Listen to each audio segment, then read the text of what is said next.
Good evening, friends. Thank you. My name is Jen Karsten. I have the great joy of serving Pendle Hill as executive director. One of the best parts about being in this role is that on occasion throughout every year, I get to introduce really interesting speakers from around the world. So imagine my enthusiasm when I heard that Phil Gulley was coming, and I said, oh, I get to introduce Phil. And I was at a dinner table with some colleagues, including my friend and fellow staff member Steve Chase, who looked me right in the eye and said, have you read all of his books? Well, we're talking about some 20 books, Steve. I mean, I've done my part, but he said, oh, okay, well, you know. And walking back from that meal, I said, Steve, do you want to introduce Phil? And he said, well, I've read pretty much all of his books. And I said, you win the Quaker coin toss. Can I introduce you? He said, yes. So I'm here to introduce Steve Chase and to just, thank you. I also want to introduce Steve Cary, the person after whom this yearly lecture is named. This lecture is made possible by our dear friends Anne and Norval Reese in honor of their friend Steve Cary. If you don't know about him, do yourself the favor of reading the book, The Intrepid Quaker. It is filled with humorous stories, his writings, and it gives you a sense of this person who was the longtime clerk of the American Friends Service Committee. He was 13 years an administrator at Haverford College, a conscientious objector during World War II, and a longtime supporter of Friends education, and really just a funny, terrific, irreverent, whip-smart guy, like many people in this room. So get to know Steve Cary as well. As I welcome you to this evening's lecture, I'm not just welcoming the people in this room. Through our new live streaming, we are welcoming people in 5 countries tonight and in 17 states at 53 different computer stations, some of them gathered in faith groups. So let's give them a hello and let's wave at the camera. We're glad you're part of this with us. Let me see if I can remember the countries, knowing that my friend Bob is here to back me up. We've got Kenya, Australia, Japan, the UK, Canada. Yes. All right. Very good. Someone said that's live streaming. That's when through the computer you can watch as this is happening as though you're here, but in the comfort of your own home or wherever you're able to tune in from. And Pendle Hill's doing that more and more. So when you want to participate in a lecture but can't make it for various reasons, check our website. And all you do is register. It's free. And the website will talk you through how to do that. And of course, if you can't see it live, you can always come back and watch it on video through our YouTube channel. What that also means is if your cell phone goes off during this lecture, you're not just bothering the people in the room, you're creating a disturbance around the world. So this is your time to prevent that distinction from being yours. Friends, at the conclusion of Phil's talk, he's willing to sign one of those many books at the tables outside. The FGC bookstore, Quaker Books, now resides at Pendle Hill. We're thrilled about that. Be a customer. Go on out. Phil will sign your book for you. I think the last thing I will say before handing things over to Steve is that next year's speaker is Emma Lapsansky-Werner. She is an emeritus professor of history from Haverford College and the curator of their Quaker collection. The date for that talk is April 4th, 2016. We hope to see many of you back and even more people through live streaming then. Between now and then, I will read everything she has published. And with no further ado, let me hand things over to my friend Steve, an avid reader.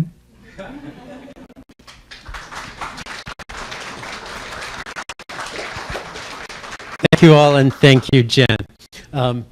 It was worth all the intimidation that I would put on gently, but sincerely put on Jen to do this. Phil Gulley is one of my favorite Quaker authors. I first discovered him with the fiction series about a Quaker pastor in, I think it's called the Harmony series, in the Midwest. And I found such truth about, boy, a lot of us really are curmudgeons. A lot of us really feel entitled to tell other people what to do and think. And a lot of us have breakthroughs and have moments of grace and have wisdom and power and redemption. And so I have laughed and cried so many times because of Phil. And one of the reasons that I think it's so appropriate for him to be a Stephen Cary lecturer is that I did not know Stephen Cary, but when I, a couple years back, gave the Cary lecture and read the book, I discovered somebody who was profoundly soulful, brave, really living a life of conviction and service and a life worth living, and hysterically funny. And one of my favorite stories about Steve Cary, and I think it captures some of the spirit of the writings that Phil does, is Steve tells the story in his book about when he was a student at Haverford College. He and his friends had a betting pool. And so when they were sitting in meeting for worship, they had a betting pool about when the Spirit of God was going to touch Rufus Jones, at what minute in the meeting he would stand up and hold forth. And I think not only being an intrepid Quaker, but being a reverent and irreverent Quaker is a good thing.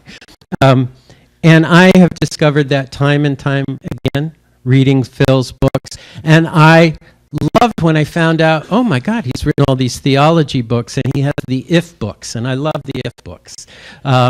If grace were true, if God is love, and then my personal favorite, though I may mangle, but is if the church were Christian and really embodied the values of Jesus, that upstart Jewish prophetic whippersnapper who created a Jewish renewal movement that had a lot of legs and had impact, but also often his followers have not been great followers. And Phil and I were talking today when I picked him up from the airport that we both became Quakers either in our teens or I think in your case maybe early 20s.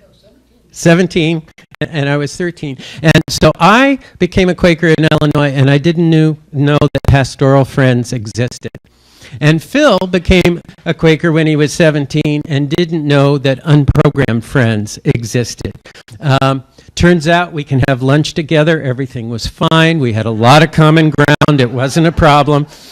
But one of the things that I find amazing about Phil is that he lives within his tradition and is not captive to it. He's gotten a lot of pressure and theological challenge from people in his yearly meeting, which to me is a good sign when that happens. And I think one of the things that we have to take seriously is, quotes, liberal friends have assimilated to a certain side of American culture. And pastoral and evangelical friends have assimilated to another side of American culture. What's been lost by both sides sometimes is the full depth of prophetic faith and practice of the Quaker movement. And Phil has been one of the people that said, we should do more than assimilate to one side or another in the U.S. cultural wars. And we should find out what in our tradition matters. And the other thing that I like about Phil is he speaks beyond the Quaker community. I once gave a talk for the Daughters of the American Revolution in Keene, New Hampshire, and I don't know why, but all of a sudden I said, so raise your hand if in your deepest heart of hearts you want to live in a spiritually fulfilling, socially just, ecologically sustainable society. And I raised my hand, and I expected, given my stereotypes, I might be the only one in the room raising my hand. Everybody's hand shot up. There is so much latent goodwill and concern for peace and justice and a sense of what spiritual fulfillment could really be. Phil is one of the Quaker authors that speaks to that much wider world, to that audience of latent goodwill who's exploring. And I think you're all in for a treat tonight. And so, Philip Gulley, after we settle into silence, he will speak out of that. There'll be a question and answer period, and then after that, there'll be a time for book signing and purchasing more books from our new FGC bookstore, Quaker Books, here at Pendle Hill, which we're really excited about. So thank you all for coming.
Quaker silence.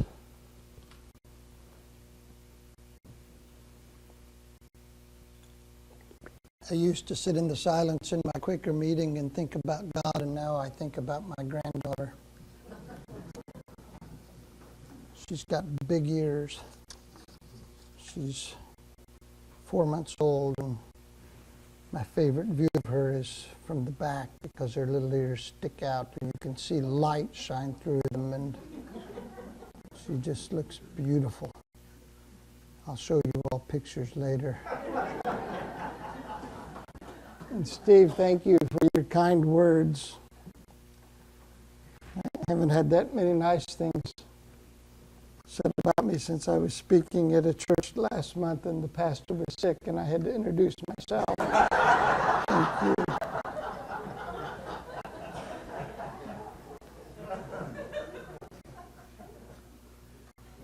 Well, it's good to be here at Pendle Hill. I wasn't sure I was going to make it since I'm a hypochondriac. I was near death several times this past winter. But here I am, and I'm glad I am. It's good to be here with Quakers from Pennsylvania, who I was first warned about when I became a friend at the age of 17. I was cautioned about the Quakers back east, which was intended to make me leery of you, but instead I found myself strangely fascinated by you and drawn to you, so began reading Pendle Hill pamphlets, and at night in bed under the covers using a flashlight. Oh gosh, I can still remember them. Pamphlet number 231. Remember the centerfold from that one?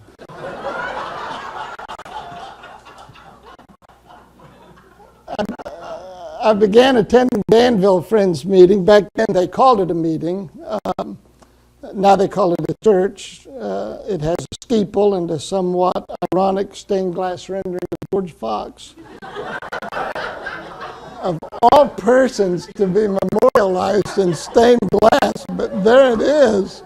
And I remember when they brought it in, knowing nothing about George Fox, I just thought, well, that's pretty cool. That's pretty neat. And then I found out later about George Fox, and I thought that doesn't seem to fit very well.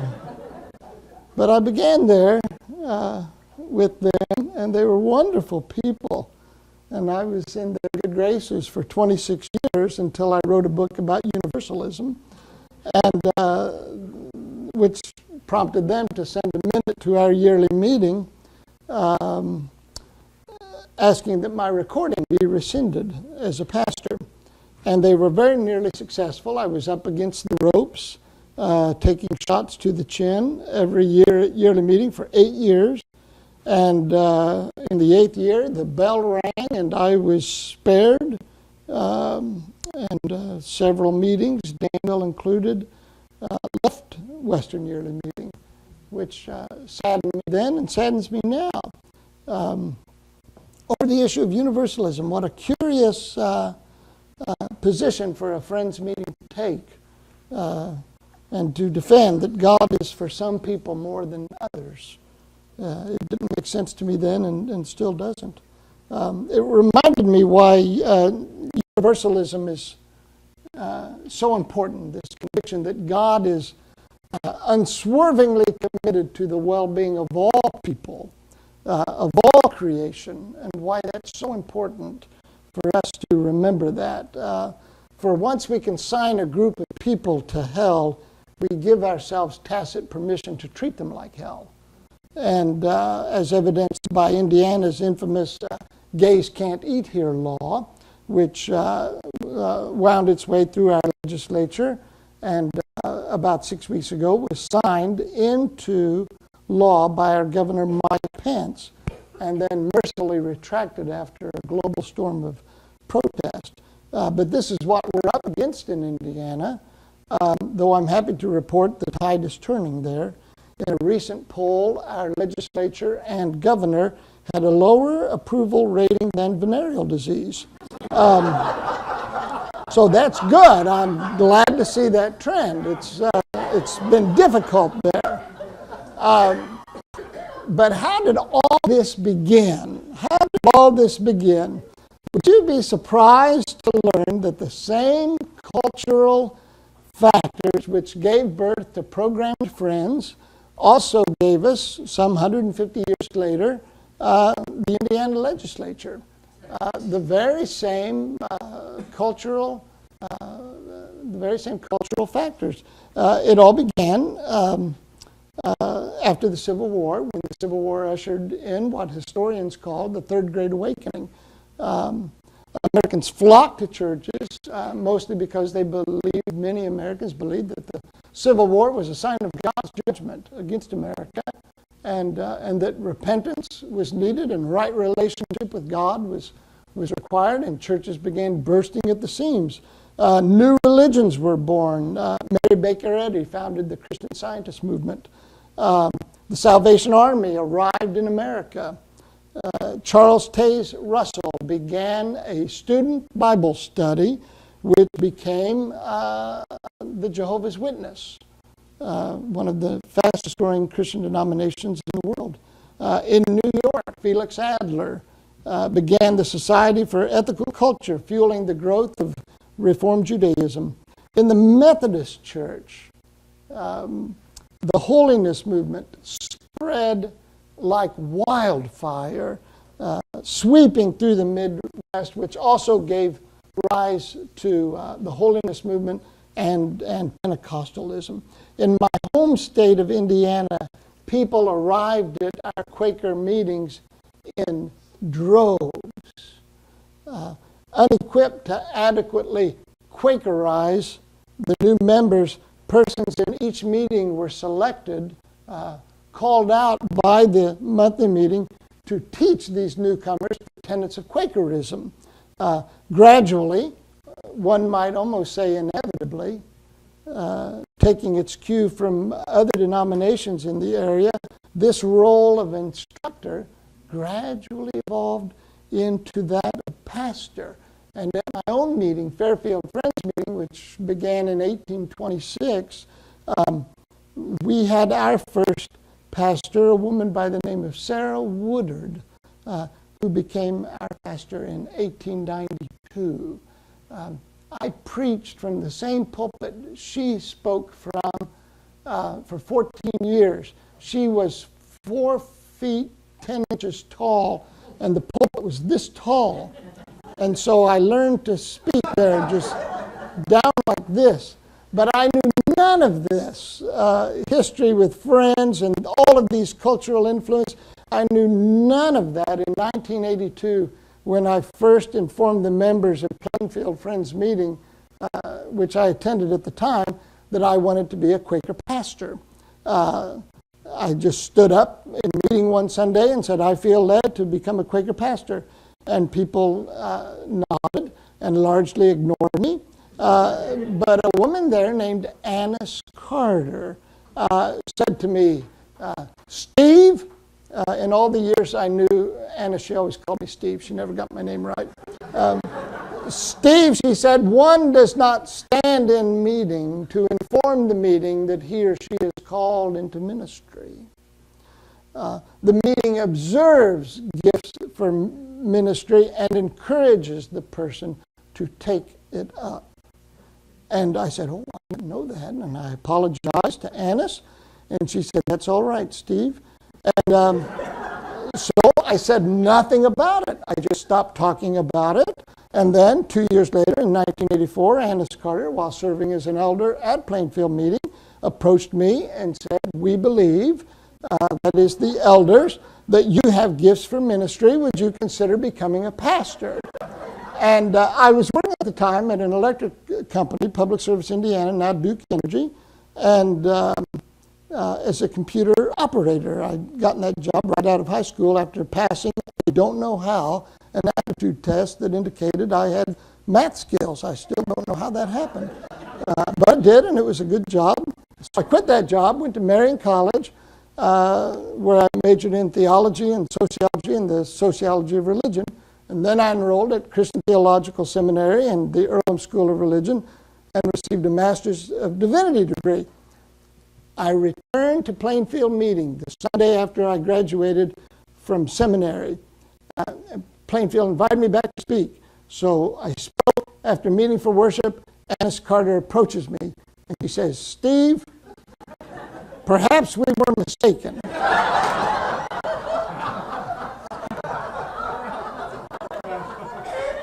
Perhaps we were mistaken.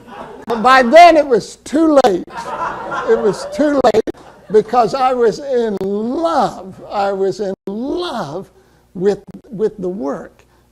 In love with thinking deeply each week about ultimate matters, about God and humanity, and then being able to share my thoughts with other people without them getting up and leaving or looking at their watch and saying, I'd love to talk more, but it's time to go. I just love that. And I was always clear in my mind that they were my thoughts, not God's thoughts. While I have never discounted the possibility of divine inspiration, I suspected that didn't happen as often as people said it did, let alone each Friday morning when I sat down to write my message. I had seen enough Pat Robertson and Jerry Falwell, also products of the Third Great Awakening, to be a little skeptical of people professing to always speak for God. So I have always owned my own words, never claimed to speak for God, and I change my mind often.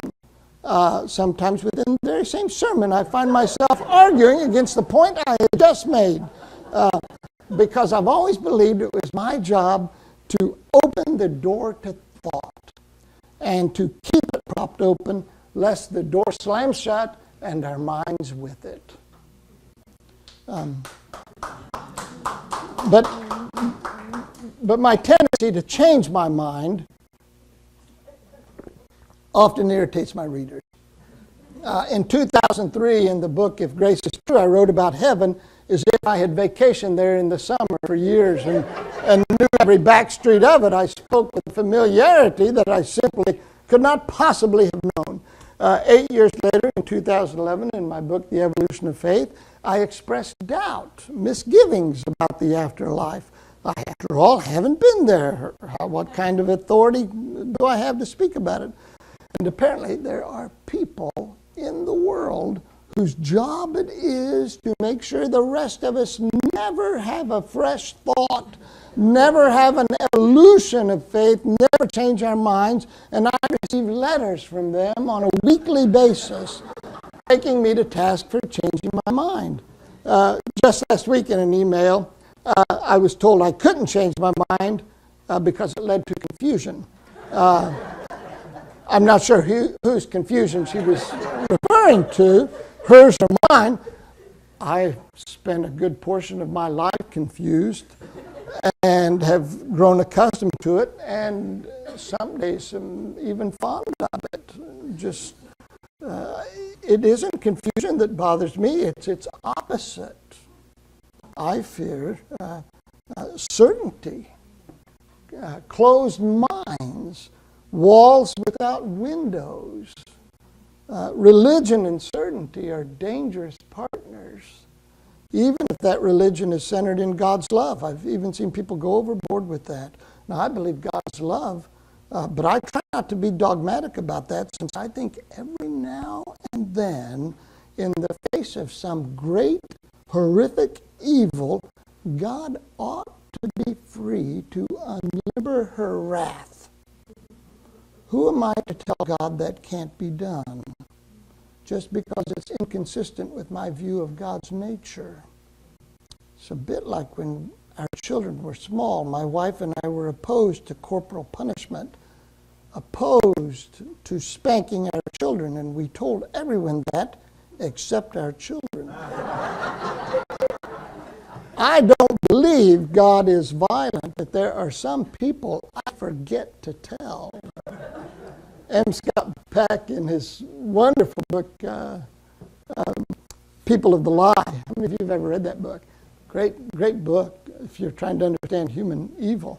Says the threat of punishment is the only thing that keeps some people from being evil. And he cites the social value of fundamentalist institutions where there are strict moral codes with tangible, clear, certain consequences for evil behavior. Places like fundamentalist churches and prisons, and he said for some people, even the military.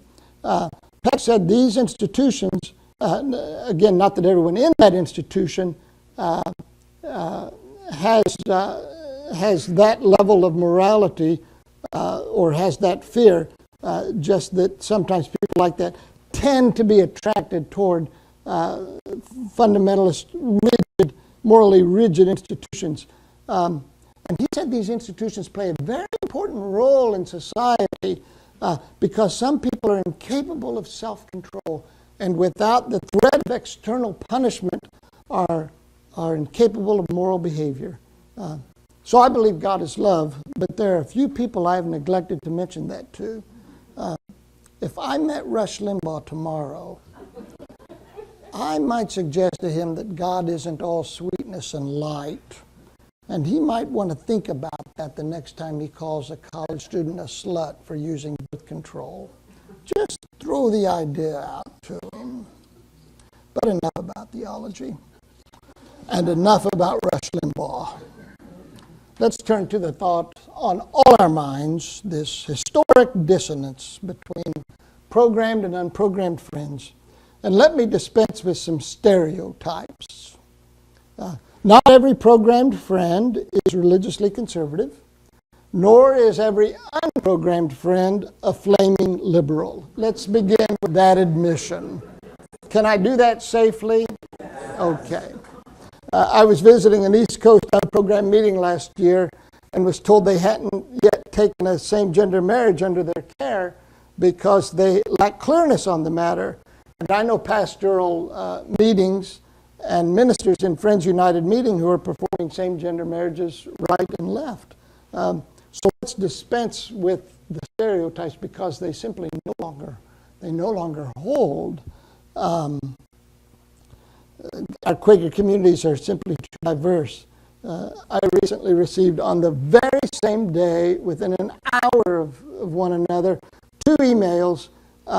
One from an unprogrammed friend scolding me for not being sufficiently Christ-centered.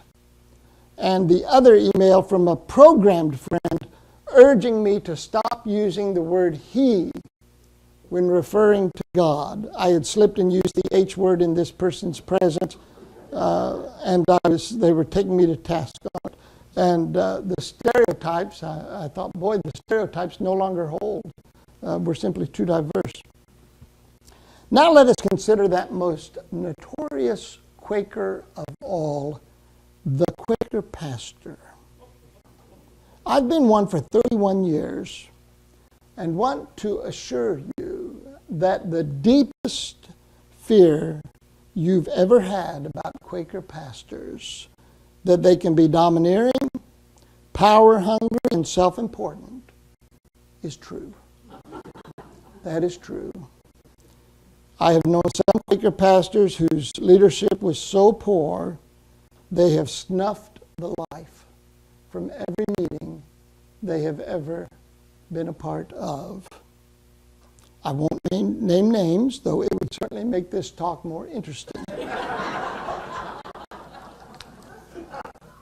And I have known Quaker pastors who help guide their meetings with such consummate skill and sensitivity that their meetings overflow with life and health.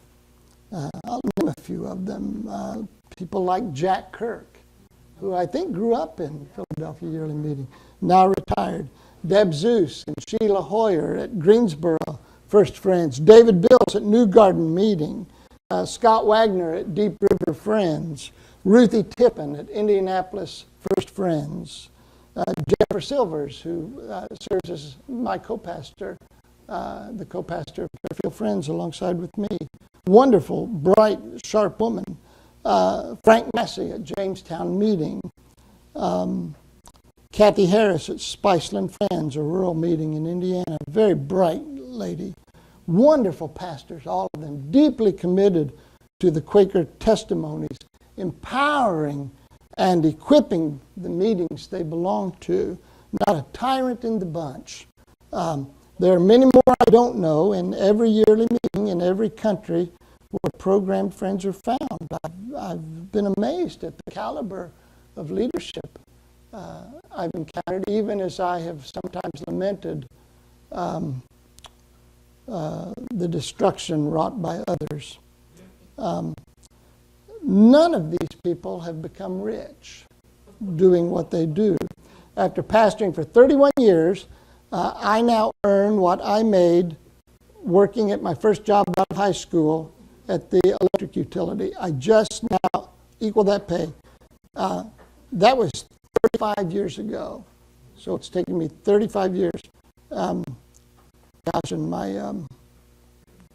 my father told me, my mother wanted me to become a lawyer.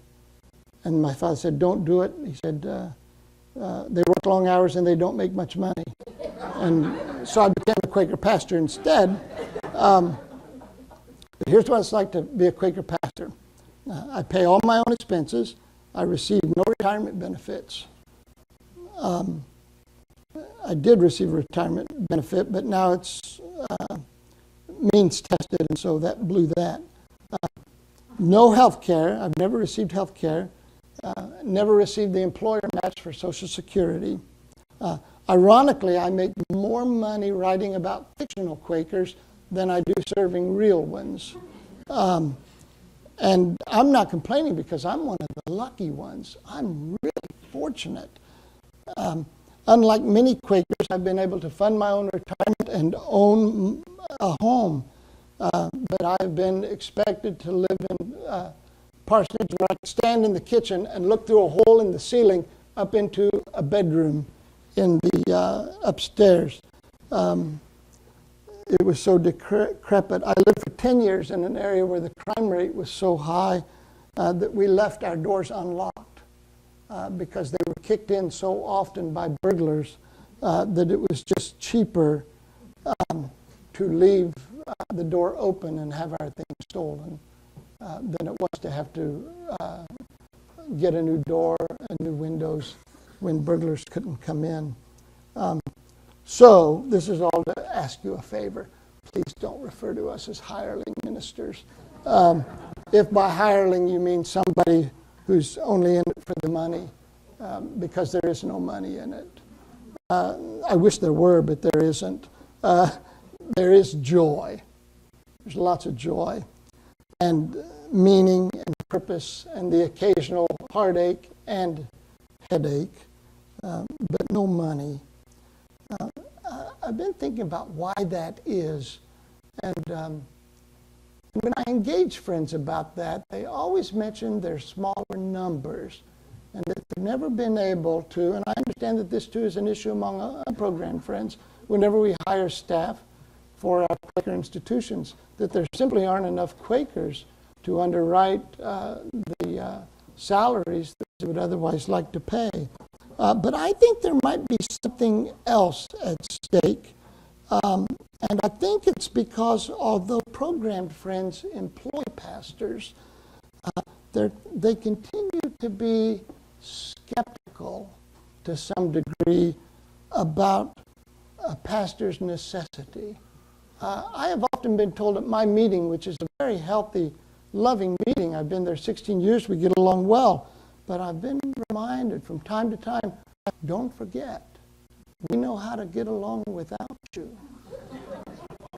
And I'm glad they do, and I think it's wonderful that they can, but in the back of the mind, I know is always lurking the suspicion that they could do just as well without me. I hope they never find out. The thing is, many meetings require a pastor to have advanced graduate degrees relating to ministry, theology, or social work. But they don't pay a salary commensurate with that level of education. After 10 years of postgraduate education, I earned 1/16 of what a man in my meeting makes. And I know this because we met, and his chief complaint is that he was underpaid. And he mentioned his salary, which I found fascinating. I had no idea, because that's something we always guard, is what we make. And he was kind of distraught, so I kind of slid in the question, well, how much do you make? And he told me. I was shocked that he admitted it, but he did. And I was no good for the rest of the time, because I was thinking, what percentage of that is my pay? And I came with 1/16. And as I was saying that, I thought, and I'm one of the lucky ones.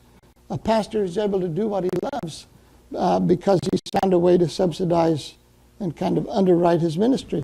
I know Quaker ministers who qualify for food stamps, but don't take them because it would embarrass their meeting. I know Quaker pastors whose children qualify for free and reduced lunches, but don't accept them because they live in a small town and would be embarrassed if people knew the minister's children were receiving free and reduced lunches. Quaker pastors are many things. We are not hireling preachers. Indeed, when the columns are tallied, many Quaker pastors I know pay for the privilege of serving their ministry, usually supported by a committed spouse. My first 12 years of ministry before I began writing were not funded by the meetings I pastored. I averaged about $50 a week. They were funded and supported by my wife, who worked as a computer systems analyst and really believed deeply that I should be doing what I was doing. And I know many Quaker pastors in that same position. And while it's true that some Quaker pastors yearn for power in their meetings, it is mostly, I think, because they have so little of it. I was fired from a meeting for not believing in hell. Another Quaker minister I know was fired because on the Sunday after 9/11, he stood in the pulpit in his North Carolina meeting house and reminded friends of the importance of the peace testimony, he was fired an hour after meeting for worship. I know a pastor who was fired for a poor fashion sense. He wore a red suit that he had bought at Goodwill on Christmas Eve worship and was let go the next week. I know another pastor who was accused of infidelity, even though the meeting knew it wasn't true, but worried that others in the community might believe it was true, and they didn't want to hurt the meeting's reputation. When they fired him, they said, as a minister, he should have known better than to be accused of an affair, even though he hadn't had one, and didn't even know the woman who he had been accused of having the affair with. But this is our calling, you see. And a calling is a peculiar thing, an odd thing. I've reminded myself many times that I could walk away from it. And technically that is true. I could leave my calling at any minute. Technically that is true. Just as it is technically true that I could leave my wife, leave my sons, leave my daughter-in-law, leave my granddaughter at any moment I wished. I could do that. Technically that is true. But how do you leave the people and the passions that give your life meaning, purpose, and joy? How do you leave the people and the passions that shape and form your life? How do you turn your back on that? I have this hope that one day friends can overcome their historical reluctance where pastors are concerned and create a model for ministry that empowers and energizes meetings and everyone in them, pastors included, so that we really do come up with another way to do ministry and to have pastors that really helps the lovely community that is the Religious Society of Friends and that brings dignity to all involved. That would be wonderful. Elton Trueblood, only met him once. He called me Steve. But a wonderful thinker. He said the job of a pastor is to work himself or herself out of a job. I added the herself. The job of a pastor is to work himself or herself out of a job. I used to agree with that sentiment, but I no longer do. For it implies that there is a set amount of work in any given meeting, which when done ably by others can permit the pastor to ride off into the sunset, her task complete. But as long as there is injustice in this world, as long as, in the words of Thucydides, the strong do what they can while the weak suffer what they must, as long as those things remain a part of the human equation, the Quaker pastor will have meaningful and very necessary work. When one injustice is corrected, we move on to another. What's next for us? That's what we ask ourselves. Now that we are poised to enter the promised land of marriage equality in this country, what next in justice will require our attentions? What will Quaker pastors be focusing on? My meeting is starting to talk about that. What's next? The growing income gap? We must do something about that. America's escalating rate of incarcerations? Work ourselves out of a job? That would be wonderful, but not likely. This is all to say that many of the Quaker pastors I know think regularly and deeply about such matters. And this is all to say that while programmed and unprogrammed friends have our differences, we share many parallel passions, not only a shared history, but shared goals, shared hopes, shared dreams. We are not Southern Baptists with a little silence thrown in for good measure. We are Quakers like you, committed to the testimonies that have enlivened the Religious Society of Friends for over 360 years. Because of specific historical and cultural influences, our take on Quakerism is a little bit different from yours. Just as your interpretation of Quakerism is different from English friends, for instance.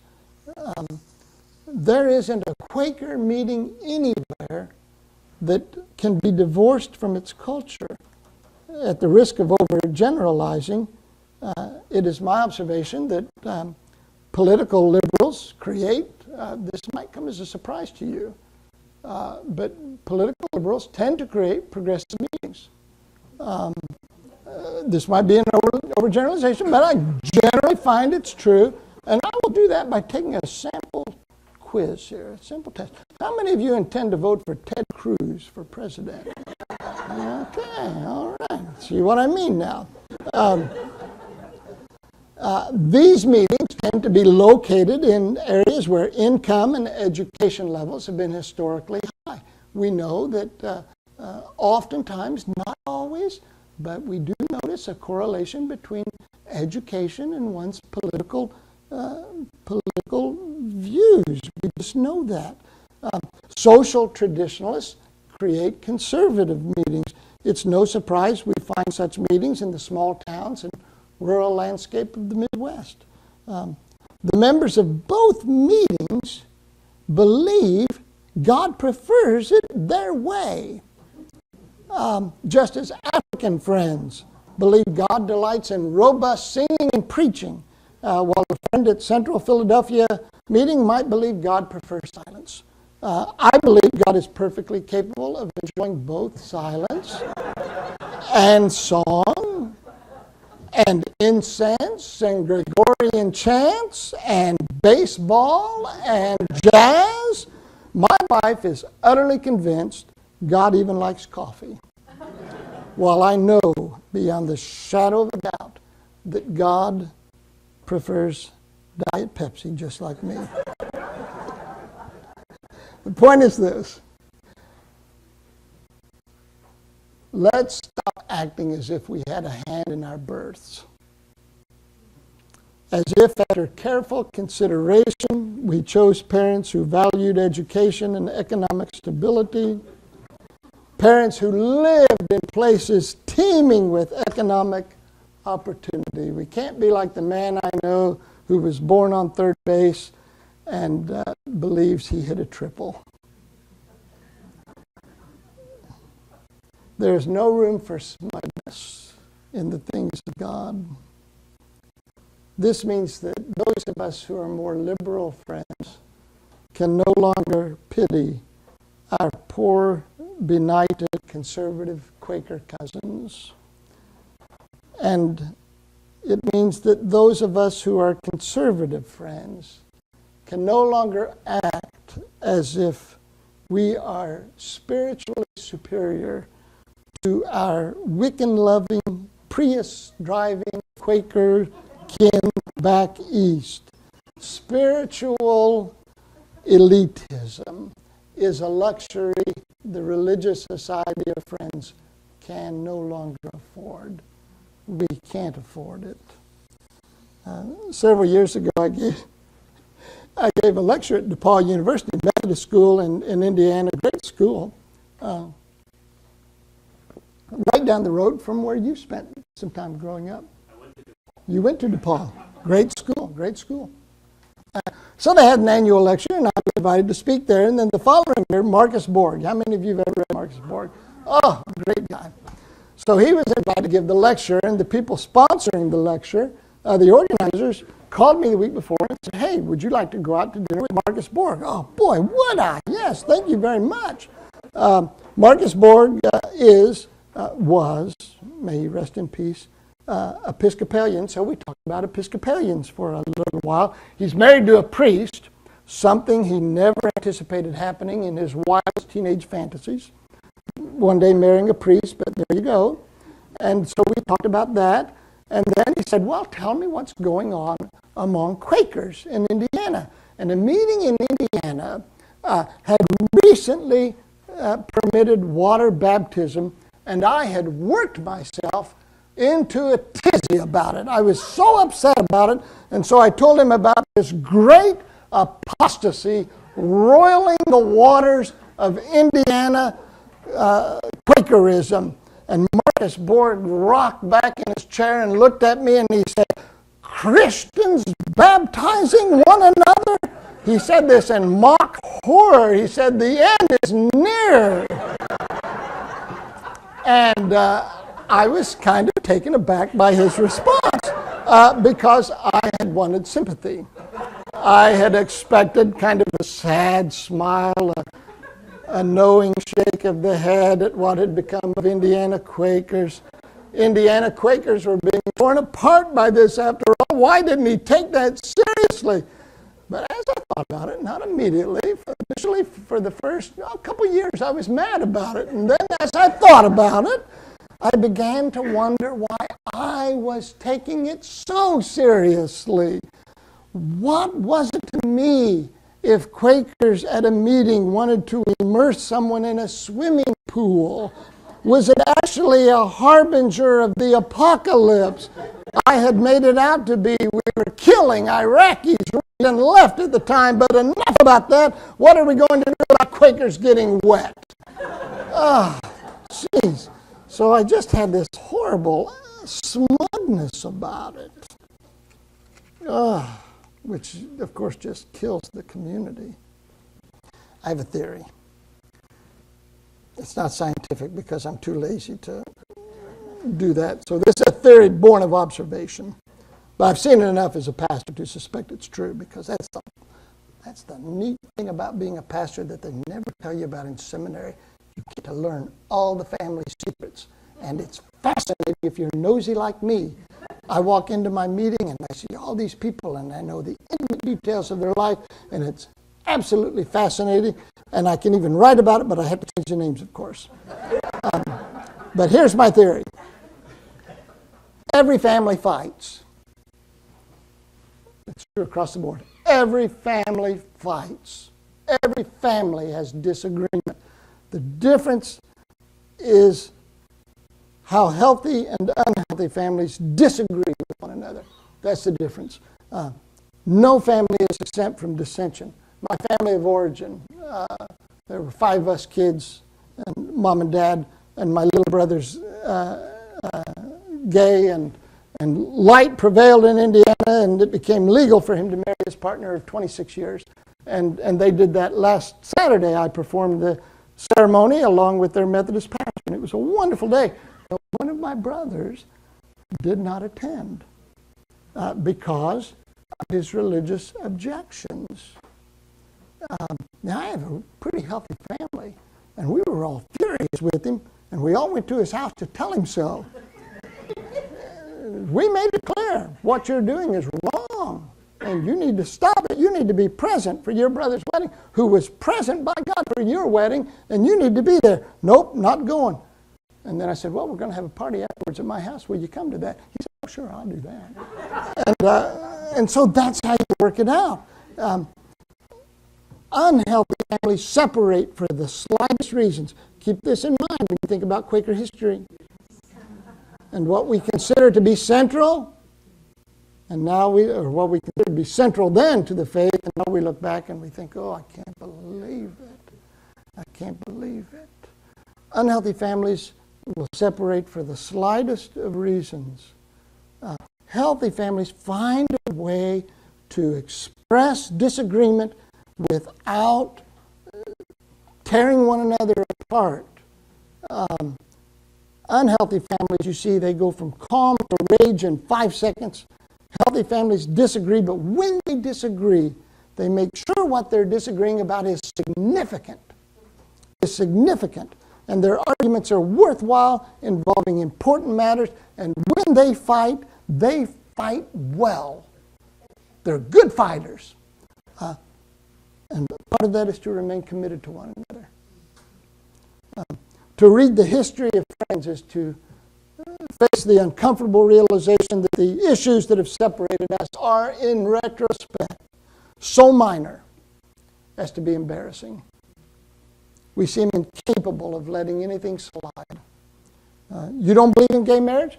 That's fine. Don't have one. Why can't we say that?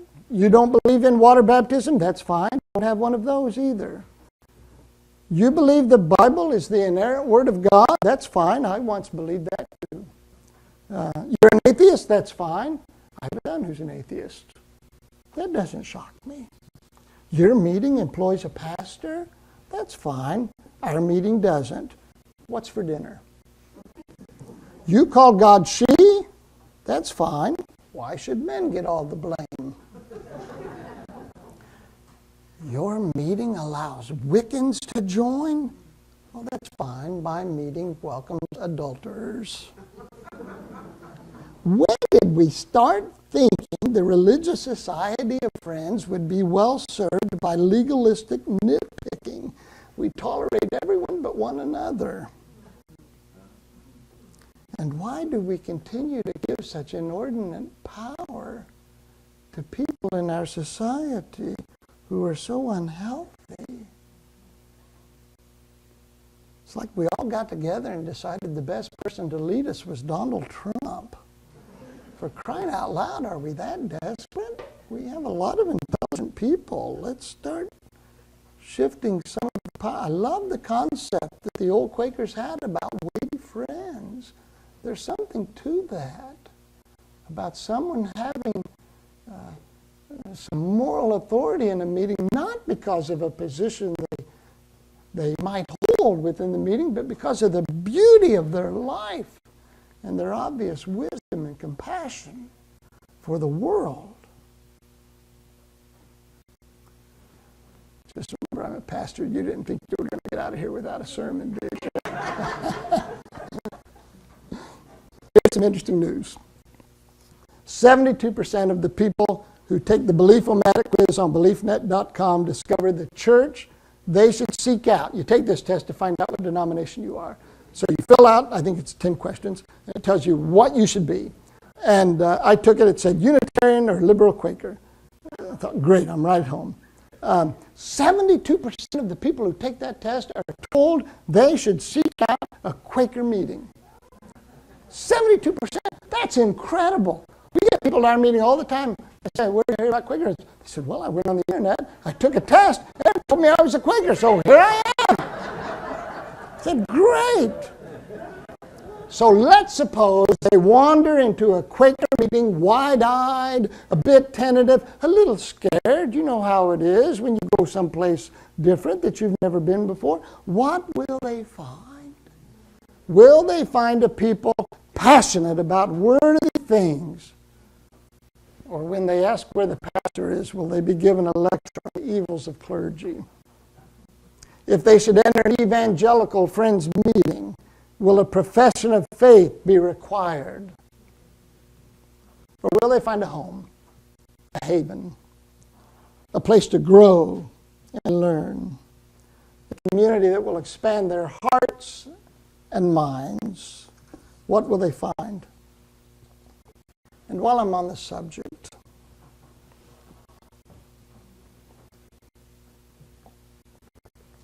let's ditch the ancestor worship. As if the spiritual world began and ended with George Fox. He wouldn't want it that way, friends.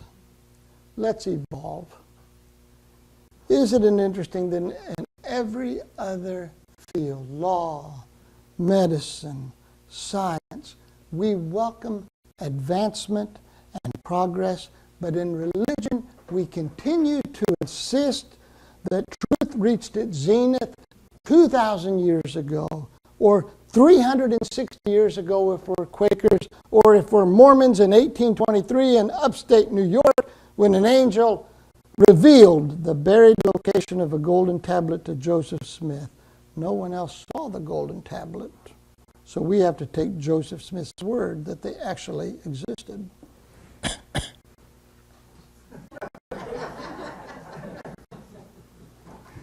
Yes, know your history.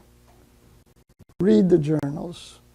Yes, familiarize yourself with the great thinkers of the past, but enough of the mindless veneration. Enough treating every utterance of past Quakers as holy writ that can't be questioned. I have to tell you, the first time I read Fox's journal, I came away with two thoughts. I thought this was a profoundly insightful man. And my second thought was, but I think he's mentally ill. There are some things in there that I think this man was a few biscuits short of a breakfast. Do you realize George Fox likely believed in a literal Adam and Eve, likely believed that homosexuality was a sin one chose, likely believed many things we now find absurd. As I said, he also had some really stunning insights. And let us appreciate those insights without being forever constrained by them. Or worse, let us not make them the source of division. And let us remove from our Quaker lexicon once and for all that noxious phrase, hireling minister, as if some friends have sold their birthright for a mess of pottage. Let us evolve. Even if evolution takes us into a post-religious world. You remember what the great St. George Carlin said? In the ancient days, people believed in many gods. Then people believed in just one God. You see where this is headed, don't you? And if that should be where the evolution of thought takes us, we have no need to fear such a world. A world without religion can still be a loving and wonderful world. It can still be a world filled with wonder and beauty and joy. Maybe Elton Trueblood was right. Maybe he just didn't go far enough. Maybe it isn't the job of a pastor to work himself or herself out of a job. Maybe it's the job of religion to work itself out of a job. Imagine that, a Quakerism, no longer defined and divided by petty differences. A Christianity no longer split into 39,000 different denominations. And Islam no longer ruptured by Shia and Sunni factions. A world no longer riven by religious tensions of any sort. Imagine that. Imagine religion working itself out of a job. Imagine all the people living life in peace. That'd be a good song lyric. I have to remember that one. I leave you with a quote from Robert Ingersoll. Ingersoll, best words of his speech, I leave you with. Ingersoll, how many of you have ever heard of Robert Ingersoll? Fascinating man. You need to read Robert Ingersoll. One of the greatest forgotten people in American history. Robert Ingersoll spoke to more people in the 1800s than any other American at the time, including such people as Whitman, Emerson, Abraham Lincoln. Spoke to more of them. He would come to speak on a Saturday night in a town, and all of the town would be there. He spoke to tens of thousands of people at a time. He was the counterpoint to the Third Great Awakening, Robert Ingersoll was. Not everyone flocked to churches. Some people flocked to Robert Ingersoll. He was called the Great Agnostic. And he spoke so eloquently of a post-religious world. Listen to his words. He said, "This is my creed. To love justice, to long for the right, to love mercy, to pity the suffering, to assist the weak, to forget wrongs and remember benefits, to love the truth, to be sincere, to utter honest words, to love liberty, to wage relentless war against slavery in all its forms, to love spouse and child and friend, to make a happy home, love the beautiful in art, in nature, to cultivate the mind, to be familiar with the mighty thoughts that genius has expressed, the noble deeds of all the world, to cultivate courage and cheerfulness, to make others happy, to fill life with the splendor of generous acts, the warmth of loving words, to discard error, to destroy prejudice, to receive new truths with gladness, to cultivate hope, to see the calm beyond the storm, the dawn beyond the night, to do the best that can be done, and then to be resigned. This is the religion of reason, the creed of science. This satisfies the brain and the heart. Easy to see why people flock to hear Robert Ingersoll. Now, if Quakerism were to die, and I'm going to tell you something, every human institution eventually does, I would be pleased to attend the Church of Robert Ingersoll. And I would be even more pleased to have all friends and all people seated there beside me. Thank you, friends.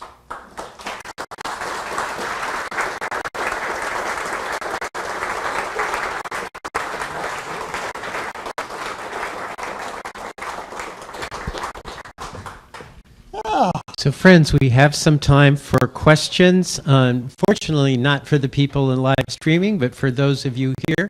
And John is going to take this mic, and so stand up if you have a question or a quick comment. John will come over to you, and then you could speak, because without this, the people who are watching live streaming won't know a thing that you said. So thank you, John, for doing this.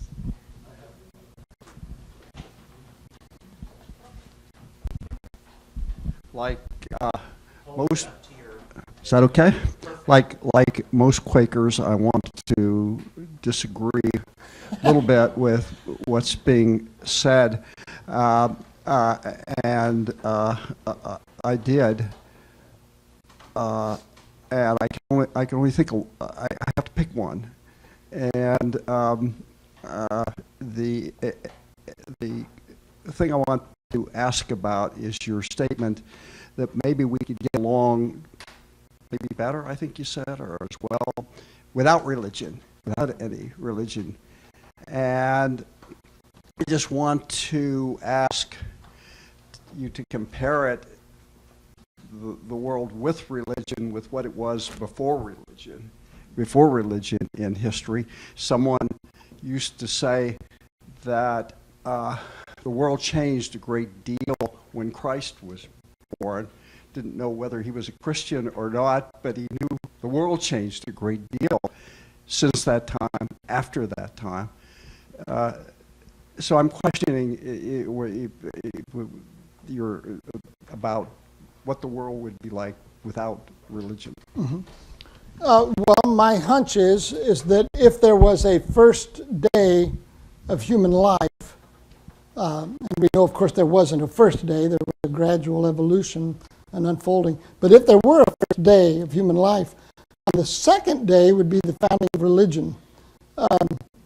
Because religion, it seems to me, is simply our search for meaning and understanding and trying to make sense of mystery. So I imagine religion is one of the first endeavors taken up by humanity. Therefore, saying, is the world better after religion? My response would be to say, friend, I don't think the world has ever not known religion. I think I think sometimes those religions are what sociologists would look at and say, well, maybe they were shamanism or totemism, but that really doesn't matter. They were an effort to understand and make sense of history. And they would certainly fulfill the role of religion in the culture in which those were present. So I don't think we've ever been absent from religion. As to whether or not religion across the board has been a positive or negative addition to the human landscape, I would contend that for all the beauty it has created, it must also answer for all the division and fear it has also generated. That is, it might be too early to tell. It's kind of like judging a presidency, how presidential historians are very reluctant to judge the efficacy of an administration until 20 years have passed. One day in a post-religious world, if we ever get there,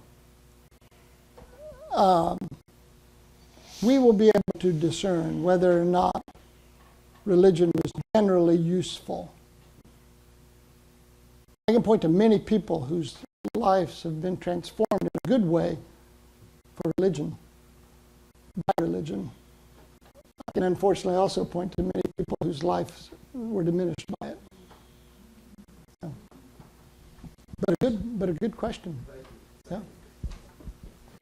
Since I'm already standing, it makes it easier for me to ask a question. And it may be naive for me to ask this, and many of you may know the answer, but I have a curiosity as to exactly what role is there in a Quaker, in a Friends church for the pastor. What is the authority that the pastor brings? And although we have, you definitely are wishing to move away from the concept of a hireling minister, I noticed that several times you said people have been fired, which suggests that you are indeed hired. Sure. So whether or not you're making any money is slightly different than whether you are a hireling. But I'm just curious as to what role in the governance and the care of the meeting that you have as a pastor. What is that role exactly? Well, it would depend on the pastor, and it would depend on the yearly meeting in which that pastor is involved with. In the Eastern region, in Ohio, for instance, the role of pastor carries with it a real ecclesial authority, the power to almost sometimes unilaterally move the meeting in a specific direction. And so there's great power and authority given to those pastors who wish to exercise it. In other meetings, I know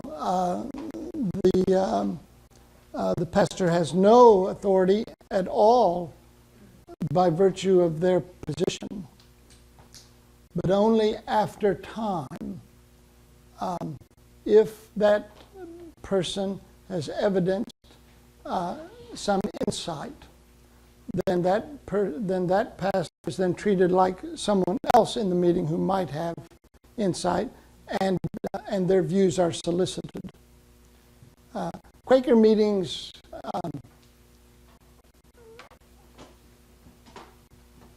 tend to let ministers speak at monthly meetings, but I've noticed they often don't start deeply listening to that pastor until that pastor has given some evidence of a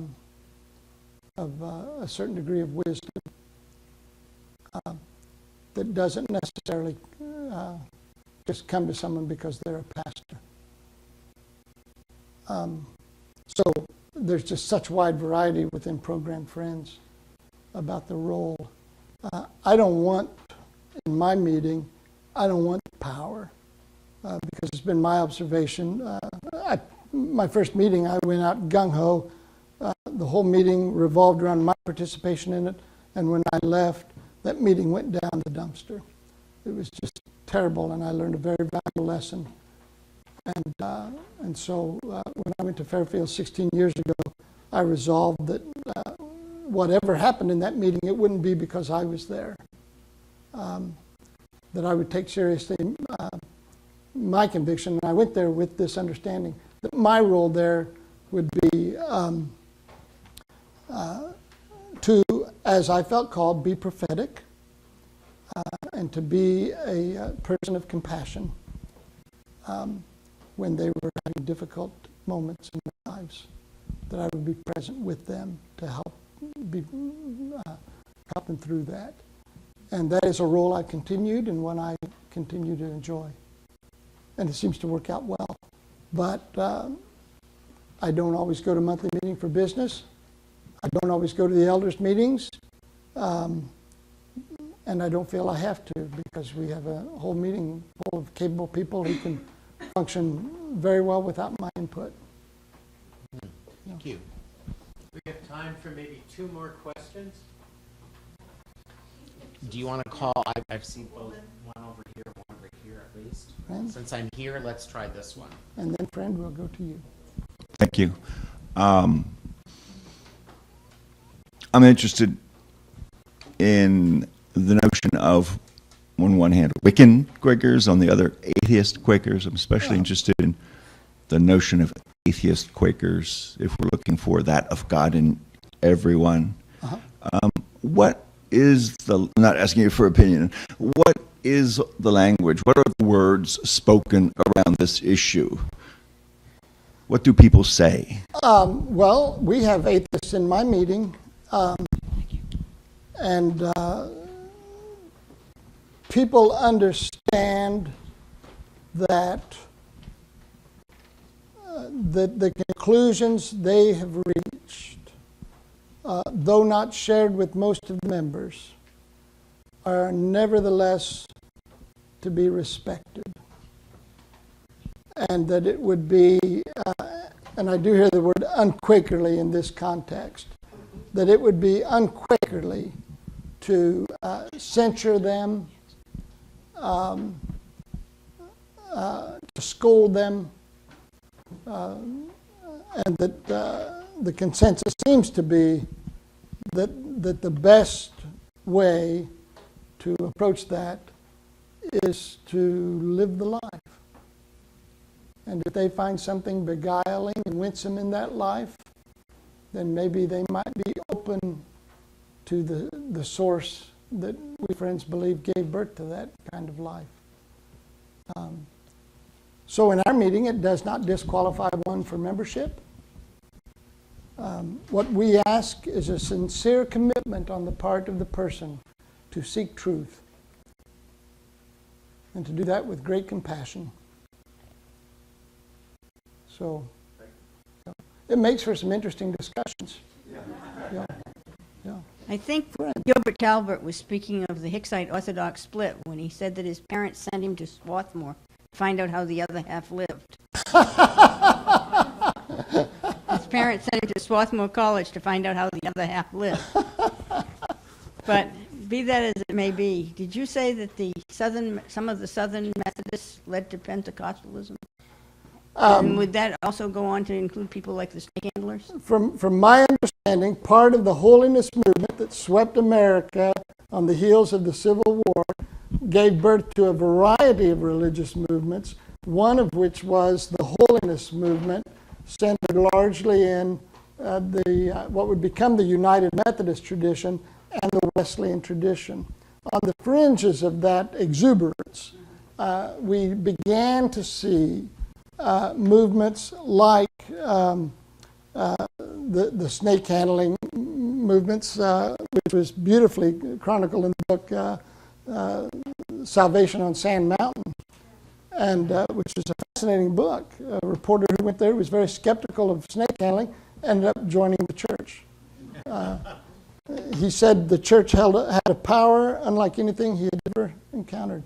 Mr. Stewart is a very sophisticated urban man who traveled to the backwoods of Appalachia and found their faith very beguiling and very, very charming, and took it up. yeah, the Third Great Awakening had some real interesting effects on American life and American culture, which is still with us. Dwight Moody emerged out of that. Now Moody Bible Institute in Chicago is one of the preeminent drivers of fundamentalist Christianity in America. It's still with us. Still with us. Billy Graham was a direct. You look at, there were four people. I can't remember the names. I think Dwight Moody, Mordecai Ham. Mordecai Ham was a revivalist from Richmond, Indiana. He was speaking down in North Carolina. Dwight Moody converted Billy Sunday. Billy Sunday converted Mordecai Ham. Mordecai Ham lived in Richmond, Indiana, a Quaker stronghold. Mordecai Ham was preaching a revival service in North Carolina. Billy Graham showed up at the age of 16 with a group of his friends to make fun of Mordecai Ham. Instead, he was converted. And he was converted right at the same time another invention was coming to the fore, television. And that just had a radical transformation. So who gets promoted on television as the Christian voice? Billy Graham, a direct descendant of the Third Great Awakening theology that was so prevalent in this America. So we're still living under that. We're still living under that. And I think we will be for some time until they overreach, which is what happened in Indiana. And then people will pull back, which is also happening in Indiana. I've never met so many religious progressives in the past 3 weeks in Indiana. It's amazing, and it's long overdue. So, any other questions, particularly from one of our women friends who haven't had an opportunity? Oops. Speaker overrules. Yes. We'll let this Don't be make the me last sneak question. over there again.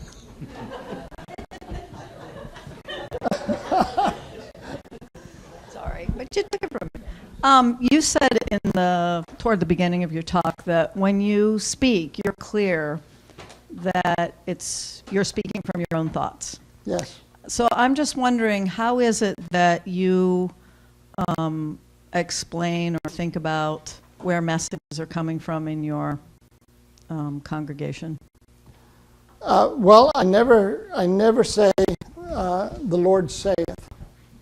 I don't say it when I quote the Bible, and I certainly don't say it when I write the words. I say,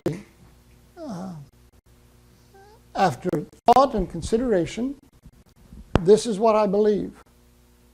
The chances are good that 5 years from now I may not believe this. But today, here I stand. And you, of course, are free to stand where you feel you must stand. It's what people in family systems therapy call self-differentiation with a commitment to community and staying connected. That you stand where you are, define what you believe, and then also say, and being in a relationship with you is very important, and I want to continue to do that even if you don't stand with me.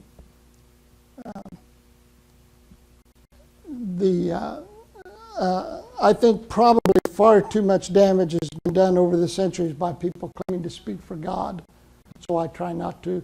And when I do, I make sure that I understand that what I'm speaking about is my perception of God, which may or may not be right, which may be flawed, which almost is always to some degree flawed since I'm a finite being.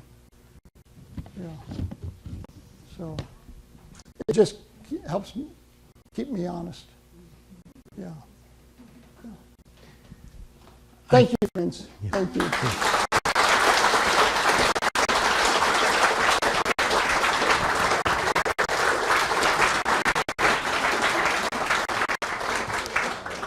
So I want to let people know or remind them that Phil has agreed to sign books out in the foyer. They're still available to be sold by the FGC bookstore.